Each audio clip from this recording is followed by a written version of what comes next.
Alright guys, I'm gonna pick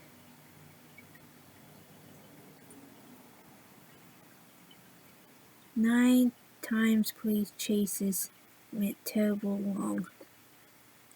9. Wacy Garon Mickles.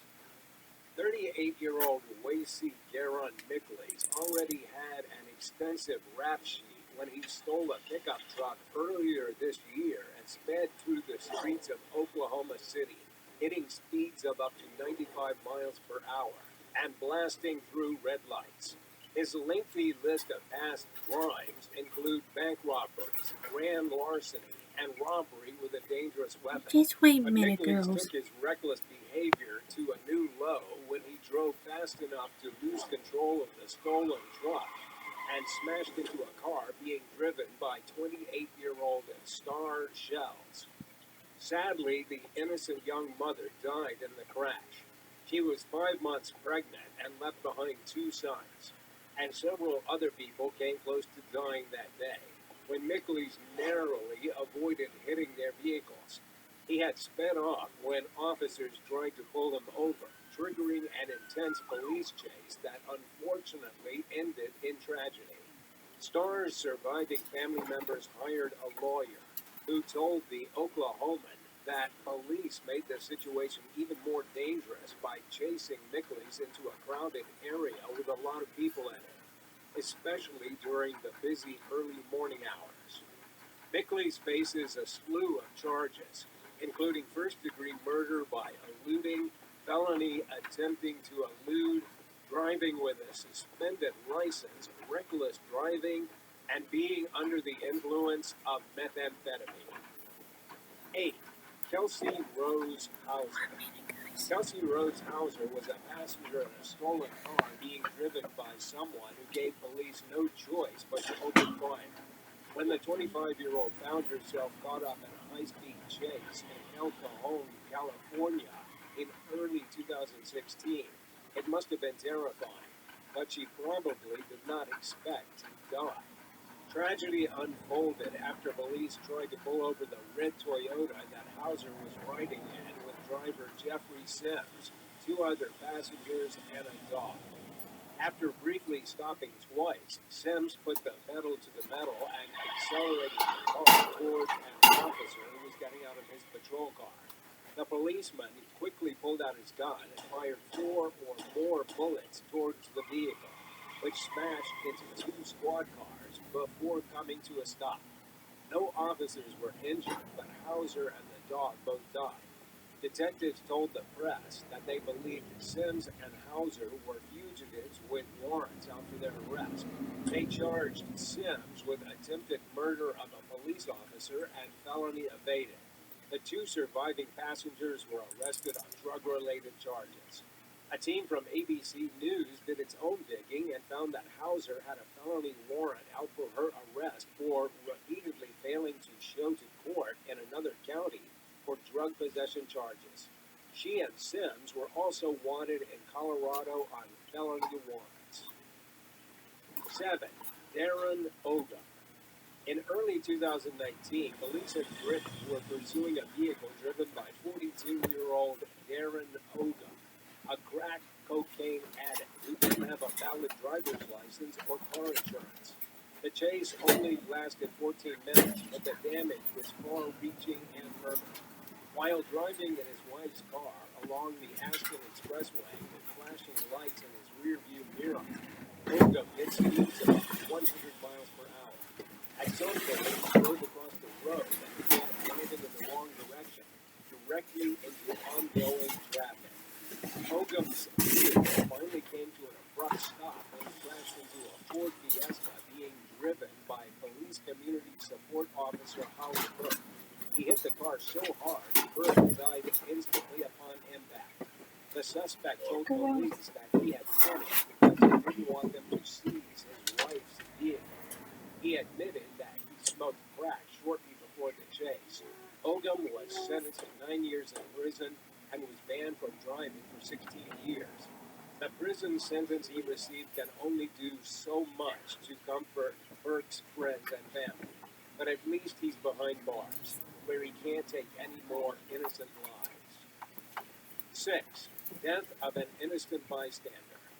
One man was truly in the wrong place at the wrong time recently when he was struck suddenly by a Houston Police Department vehicle that the driver lost control of during a high-speed chase. It happened early in the evening when a woman contacted the police saying that a group of young men had held her the dealership she bought the truck was able to track it, so she gave the location to law enforcement. When officers tried to pull the vehicle over, the driver sped off. The chase eventually ended with 5 youths jumping out of the truck and making a run for it. Police managed to capture 3 of them and charged them with aggravated assault.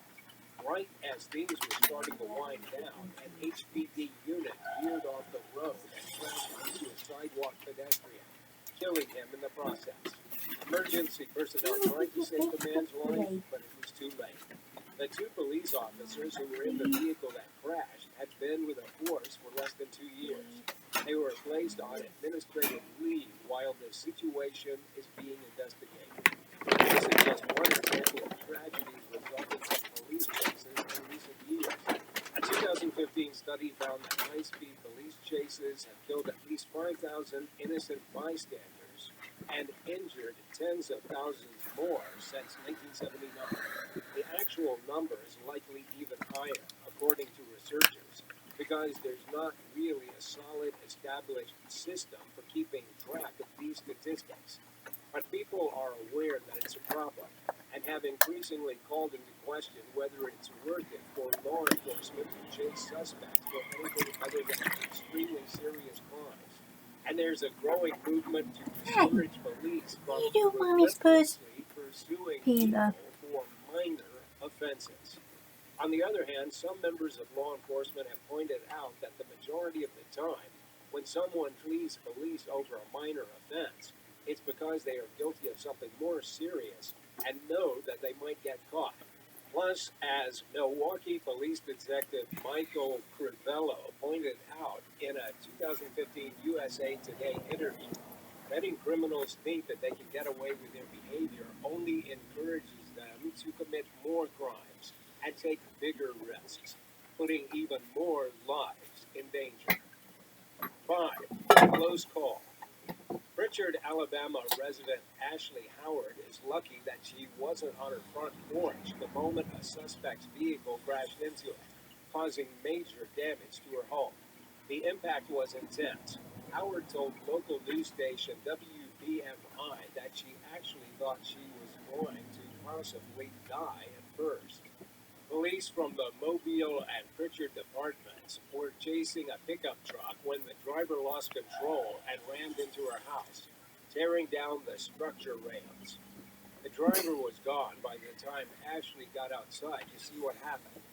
Now she's caught up in a miserable game of trying to see who will pay for the damages. Ashley doesn't have homeowners insurance, and both the Pritchard and Mobile police are denying any responsibility in the matter. In fact, they told her that the suspect will have to pay to fix the deck if and when he gets caught, and who knows when that'll happen. Even if he is caught, it doesn't mean that he'll ever repay the money, and pursuing it could prove to be extremely time-consuming and stressful. Have you ever had a close call like this? Tell us about it in the comments below. And if you're liking this video, be sure to hit the thumbs up and subscribe buttons if you haven't already. 4. Lewis Walker.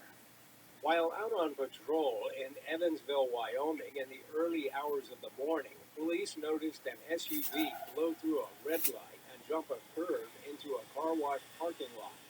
Officers followed the vehicle into a hotel parking lot, where a passenger got out.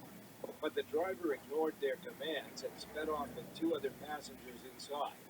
The chase lasted for hours. Thankfully, there was little traffic, so the pursuit didn't come at the cost of putting many other motorists or innocent bystanders' lives at risk.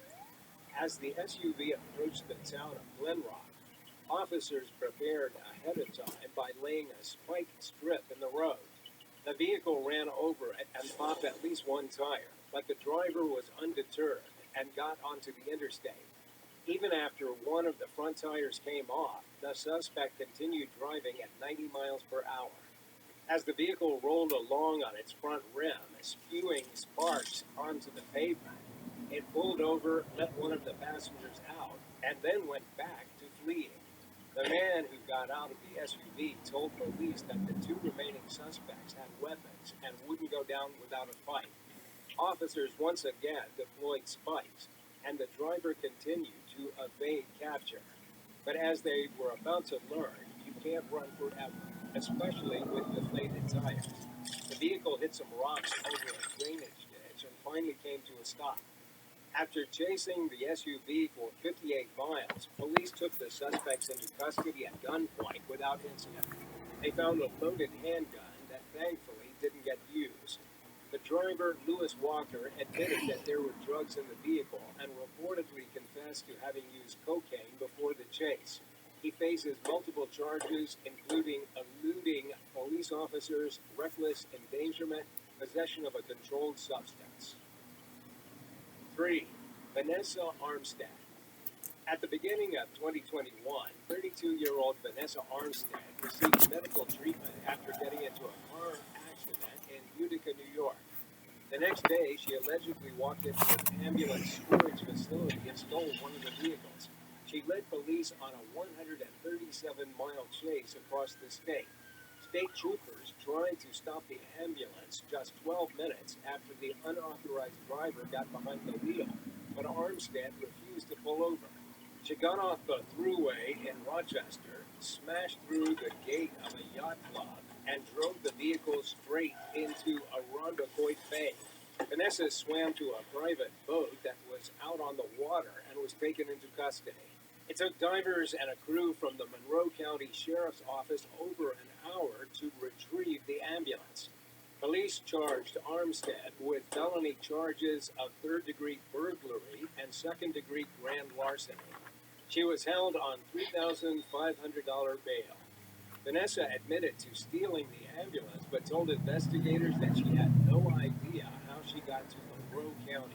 It's probably safe to say that this argument won't hold up well in court. 2. Joshua Swartwout. Police were baffled when a 23-year-old suspect named Joshua Swartwout managed to steal a Kansas Highway Patrol vehicle and drive it more than 30 miles while handcuffed behind his back, hitting speeds of 100 miles per hour along the way.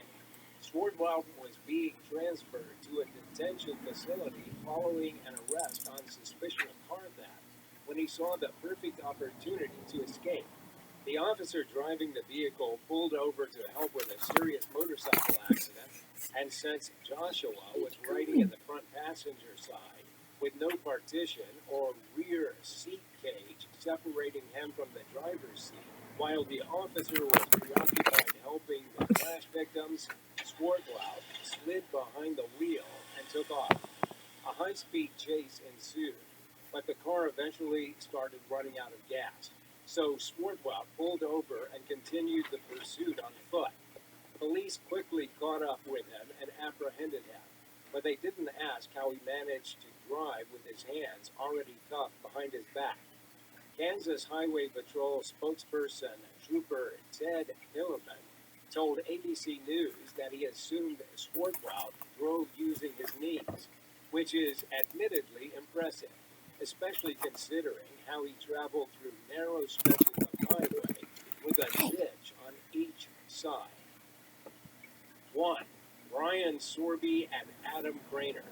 About a month ago, someone called the police in Lapeer, Michigan, and reported a reckless driver in a Chevy Malibu who was speeding and ignoring traffic lights. The vehicle reached speeds of 120 miles per hour during the ensuing chase. Toward the end of the half-hour-long pursuit, the driver, 20-year-old Brian Sorby, tore through a cornfield and then went briefly back onto the road. Then he crashed the car into a drainage ditch. A panicked Sorby got out of the car and ran into a pond. Thankfully, deputies eventually managed to talk the young man into cooperating with them. Sorby's passenger, 18-year-old Adam Craner, had started to run away, but was more compliant than his friend and quickly caved to the officer's commands. Both men were taken to jail, where it was discovered that alcohol played a role in their behavior. Craner soon learned that it paid off to be cooperative with the police. He faces fewer charges than Sorby, who will soon answer in court for allegedly fleeing, assaulting, and resisting a police officer and operating while intoxicated. His $10,000 bond was also set much higher than his more compliant friend, whose bond was set at $1,000. All things considered, both men are tremendously lucky that they weren't seriously injured driving at such high speeds and barreling through intersections during red lights. And as Sorby learned, the longer you drag a chase out, the more serious your charges are likely to become. Thanks for watching. If you'd like to learn guys. more about shocking police... I will see you in my fourth one.